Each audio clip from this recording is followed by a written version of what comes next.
you get down to something that you call sweep. Sweep. And again, I'm not going to give everything away, but it's a collection of tools that will give parents really vital information they need to understand themselves. Let's walk them through it quickly. S is for sleep. Yes. Why is that so important? Well, for 8 hours, or at least 8 hours, we should be restoring our brain with quality and quantity of good sleep. So when our kids aren't doing it, we're not doing it. It's not a value in our home. It's a problem because you got people who are angry and irritable and intolerable. So you got to start off every day having good sleep. Yeah. And when you say restore the brain, this is not a metaphor. No. When people are getting quality, uninterrupted sleep, the brain is at work replenishing itself biochemically Right. in ways that increase frustration tolerance, concentration, a number of things that need to happen biochemically within the brain. Right. Because if they don't, what the trickle-down effect is, then you got an irritable mood. You have no good insight. Your judgment is off. You're impulsive. There's a lot of downfall from not good sleep. So you're building a house on sand if you don't start off with a brain that is rested and replenished Right. biochemically and neurotransmitter wise. Now, W in sweep is work. Yeah. You say you're talking about however many hours a day you spend utilizing physical and mental energy towards a targeted result. That means if you want your family to be a certain way, you got to invest in it. Yeah, 100% you have to. And you have to do it. And you have to be willing and wanting to do it. It's not just, I have to work today. Work should have some purpose and meaning for you. Whether you're staying home and you're taking care of your children, or you're out and you're the CEO of something, or whatever you do, it has to have purpose. You need purpose. Yeah. And if you're a working parent and you're working outside the home, then you've got to strike a balance and understand I'm working for a reason here. Right. To provide for my family. I'm not going to feel guilty about it. I'm going to give myself permission to do this. It's for a meaning and a purpose. And when I'm done, I'm done. And then I'm going to go and focus. And hopefully they enjoy that time that they're spending doing it. They're not bitter. They're not angry. And they're not coming home with resentment. Yeah. E, the first E is for eating. And it's the importance of nutrition, of course. This is for the parent and the child, because if you don't have good nutrition, again, physiologically, you're not going to be where you need to be in terms of frustration tolerance, durability. Right. It's going to disrupt your sleep. Your blood sugar is going to make a child act out of control when they're hypoglycemic. Yeah. You know, many times kids don't have lunch and they're out of control, and parents don't understand that. They didn't even eat their lunch.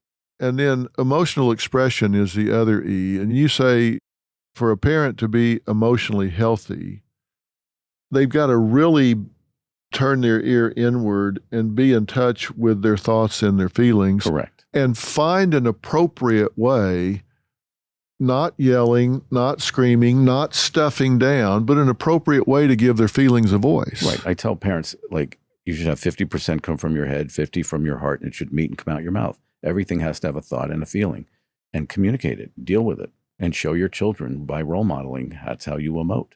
Yeah.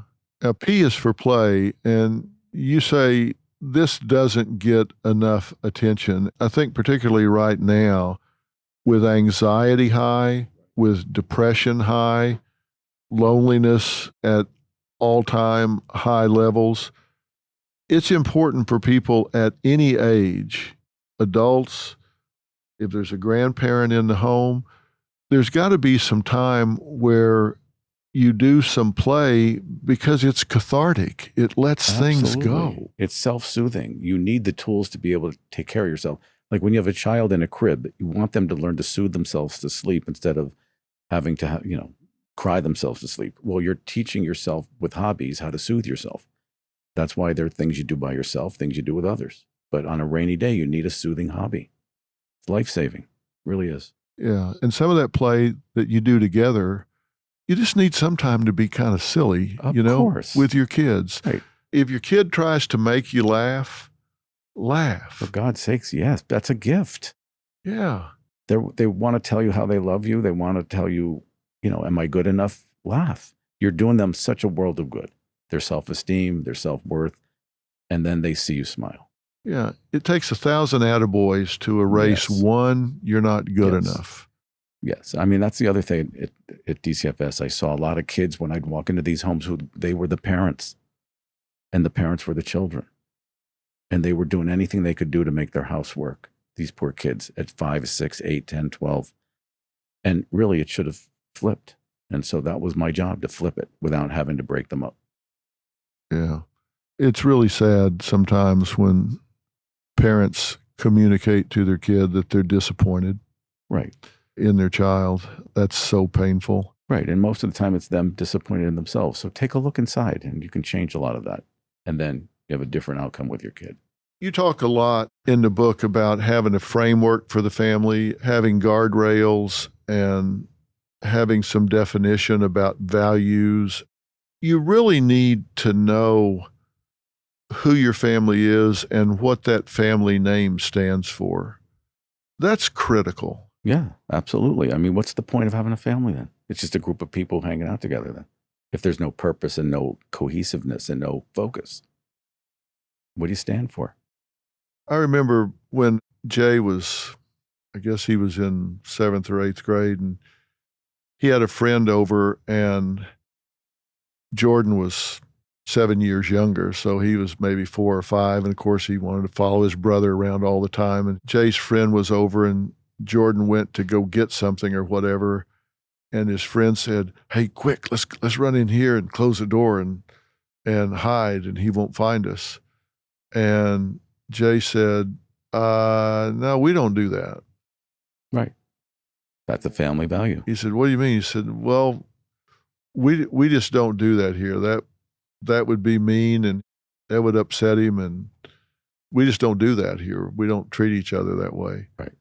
And I overheard that from the other room, and I was really proud to hear him say that, just like, we don't do that. Right. Our family doesn't do that. We're not mean to each other. We don't do that. And that was the only explanation he needed. That's not who we are. We don't do that. Right. Without knowing it, he was expressing a family value that we just don't do that. Right. And he got that from the role modeling of you and Robin. And that's important for kids to know, right? There are certain Absolutely. things, just like, we're the Sophys and we don't do that. Right. Right. We don't steal. Right. We don't Right. do We don't- drugs. right. We don't do certain Right. things. Right. 100%. Yes. And you've got to ask yourself, what do your kids know about your family values? What are the things that we just don't do? And I don't think many parents have an answer. That's why we wrote this book, because they can certainly do some inventory and make some, and for the rest of their lives have great family values to instill and pass on. I think a lot of people maybe know those things or have those things. They just haven't inventoried and articulated them. Yes, I agree. I think you really are going to cause people to do that when you get into chapter 9 talks about role modeling. Chapter 8 talks about communicating and connecting. Chapter 7, the 5 essentials of your new family portrait. That's where you get into all those things. And I think most people are going to find, I do know those things. Right, they do. We just haven't really acknowledged them out loud because we make life decisions. Every day. Life decisions are things that you make and then you just embrace them. Like, most people make the life decision that they don't steal. So they might get up in the morning and say, "Oh, man, I'm running late for work and I need a little cash. Do I want to rob that 7-Eleven on the corner or stop by the ATM?" They don't have that discussion with themselves because they've made the life decision, I don't steal. Right. So they don't have to debate that. They just go to the ATM. Right. And they've instilled that in their children. Yeah. You're causing them here to say, let's write some things down and make sure that we acknowledge that, because kids take pride in that. Absolutely. And parents kind of sometimes think that they don't have, value, but they're huge family values that you've just assumed and taught, but they're of value. Yeah. I grew up in sports, and so we learned some of those things in sports. Yeah.